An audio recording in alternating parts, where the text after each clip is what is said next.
future, a brand new life. Feast and dance, the deal is done. Trump Gaza, #1. Did I just see men with beards and bikinis?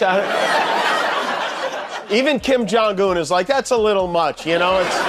That video, it's a perfect example of who Donald Trump is. He doesn't think about the death or the suffering. He doesn't care about the people who've been killed or held hostage or don't have homes. What does he care about? Building hotels. Clears throat dramatically well.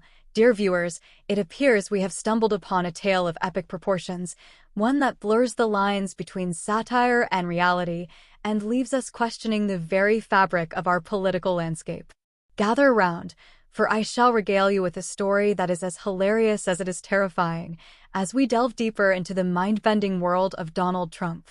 Once upon a time, there is no problem that can't easily be solved with a real estate development named after him. I mean, traffic's a nightmare. You have to drive around these big dumb statues. Everybody's walking around with balloons like they're the clowns from It. Nightclubs are... In a land not so far away, there lived a man who fancied himself a master of the business world, a real-life Midas whose golden touch could turn even the most mundane venture into a roaring success.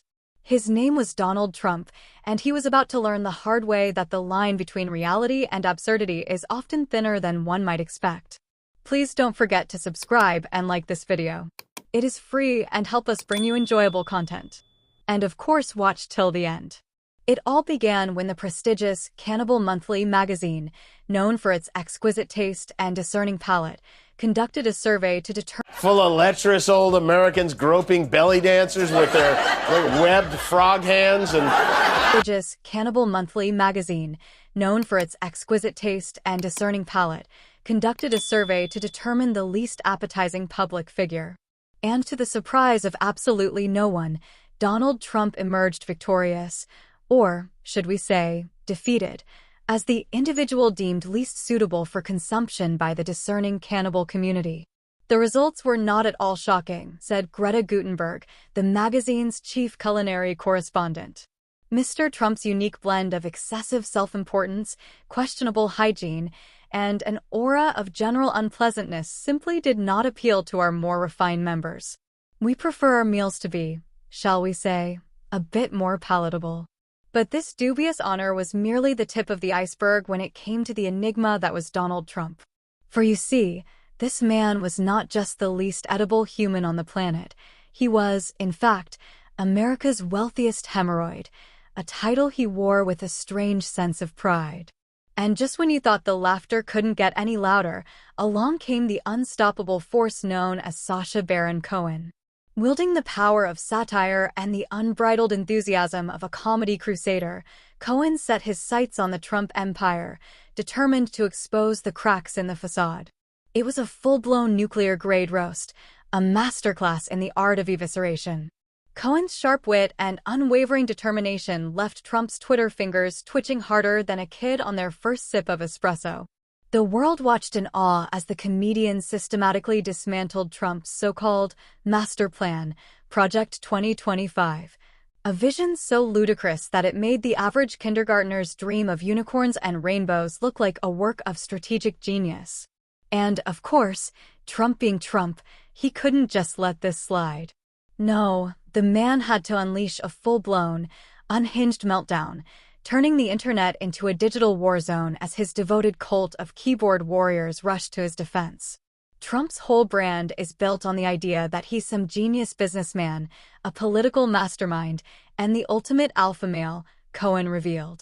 But it's all smoke and mirrors, a carefully crafted illusion that crumbles the moment you start to peel back the layers. But the comedic onslaught didn't stop there, oh no.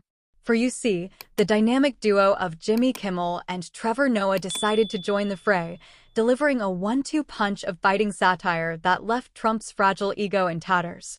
Kimmel, the master of the subtle jab, zeroed in on Trump's bizarre speech patterns, mocking the way the former president seemed to bounce from one tangent to the next, like a browser with 57 tabs open and the shuffle function on permanent repeat.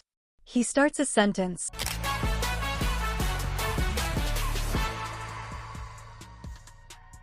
Today was one of those days where you watch Donald Trump and for a second You get to enjoy the comedy side of him, and then tomorrow you'll go back to the terrifying side of him. Loses track halfway through, inserts a tangent about how the world is unfair to him, and then somehow ends up ranting about water pressure and dishwashers, Kimmel quipped, barely containing his laughter. Because that line was honestly one of the funniest things I've ever heard him say, where he said, "The press has treated me so badly, folks. So badly, it's been local." Blue-collar America voted for this man. Trump said our momentum is back, our spirit is back, our pride is back. And not... It's like his brain is a browser with 57 tabs open, but the one playing music is buried somewhere under a pile of nonsense. And if Kimmel's barrage wasn't enough, Trevor Noah stepped in with his own brand of comedic... Not the gay kind either, the regular pride. What he's talking about, I have no idea. It's down, consumer confidence is down, the dollar is down. The only things that are high are egg prices and Elon Musk. Instruction, dissecting Trump's logic, or rather, the lack thereof, with the precision of a surgeon who also happens to be a stand-up comic.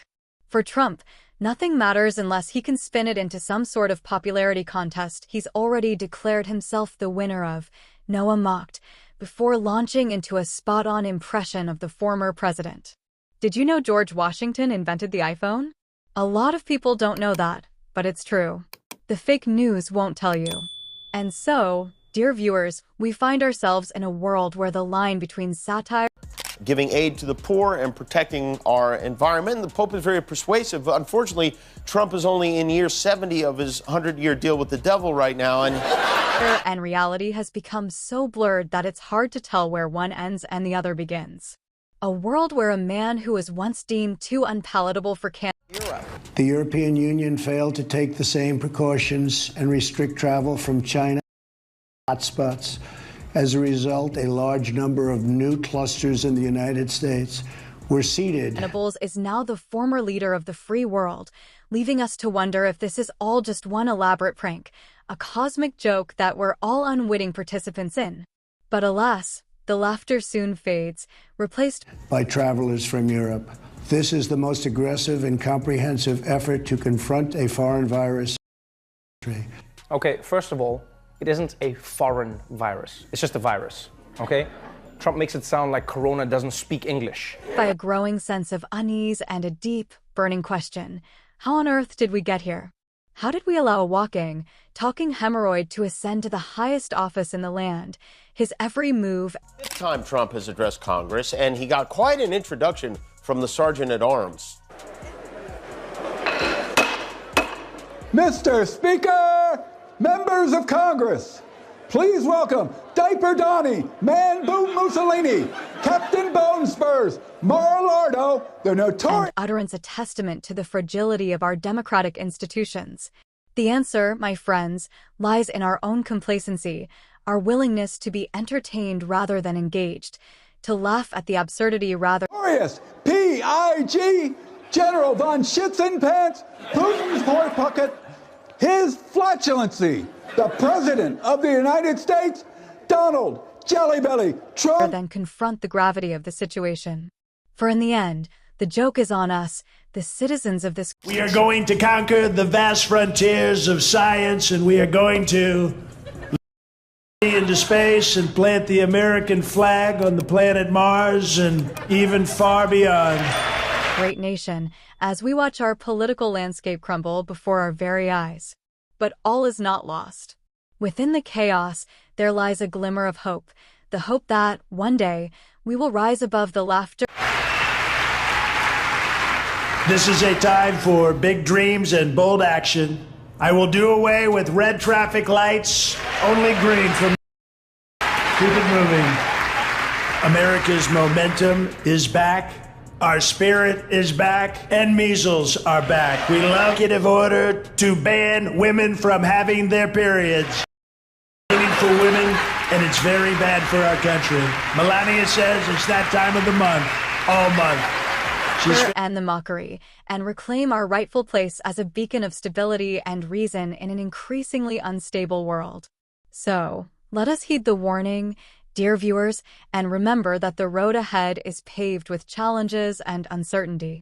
But if we can summon the courage to face them head-on, to embrace the absurdity with a steely determination, then perhaps, just perhaps, we can write a new chapter in the annals of American history, one where the laughter turns to applause. He says he would carry out a deportation operation to remove more than 11 million people from the country.